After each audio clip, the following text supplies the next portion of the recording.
Hello, this is my video response to the benefit and manner of asking the right questions. So, jumping right into the first question, to what extent do the participants in the discussion seem to be seeking a better understanding of the issue, and to what extent do they seem to be trying to defend their own position on the issue? Does their goal seem to be to defeat the arguments of those who they disagree with, or to achieve a greater understanding of the issues and arguments? So, after reading the chapter as well as watching the video all in one go, I feel like what that 5-minute interview was presenting was literally everything you're not supposed to do, according to what I read in the chapter. It was like, I feel like a great example of that, because say what you want, I feel like nobody was really hearing each other out in that argument. It seemed like an argument. That's why I was like, it didn't seem like a critical thinking, like, discussion. It seemed way more of like an argument, and like nobody's opinions wanted to be and were going to be changed. It seemed like people were just trying to defend their side.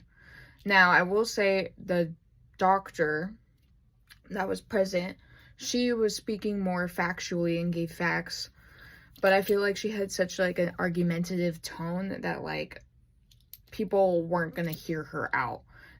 Then, jumping to the second question, let's work that in there. Referencing the chapter you have read in the textbook, provide examples from the interview and textbook telling me you have come to the conclusion of number 1.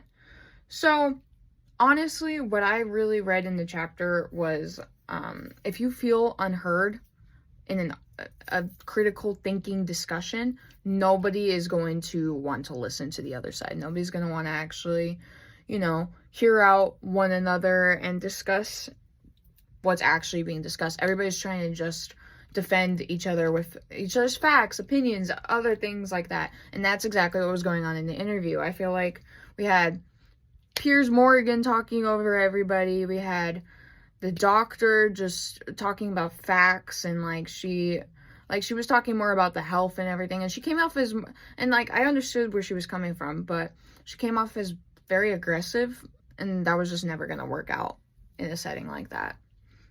And then we had the other woman defending herself, saying that it was just about beauty and it had nothing to do with health, really. Like, she was kind of avoiding that. Like, she didn't really want to talk about the health part of it, even though it is. Like, health is part of being fat. Like, that's just kind of how it is, unfortunately. If you're too skinny, that's a health issue. If you're too fat, that's a health issue. And I think they said that on the video, and I agreed with that 100%.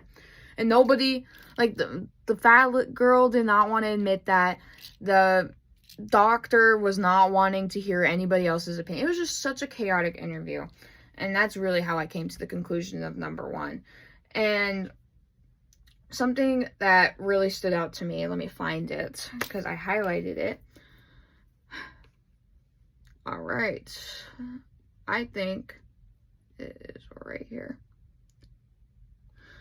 Basically, the very end of the chapter says, both incorporating others' ideas into our own positions and carefully considering tone are ways we can bring critical thinking into our own writing and thinking. If we do both, we are most likely to be heard. That is perfectly said. Perfect way to end the chapter. And I think that perfectly ties in with the video, as nobody was really carefully, like, everybody was talking over each other. Nobody was really listening. It was just, nobody wanted to hear each other out. So, that was why I came to that conclusion. And I think there was a part of them that wanted to, like, I think the one lady that was with Piers Morgan, like the other interview lady, she really wanted to try to understand. I think that was like the only person that really was trying to understand, but everybody else was just trying to defend their point.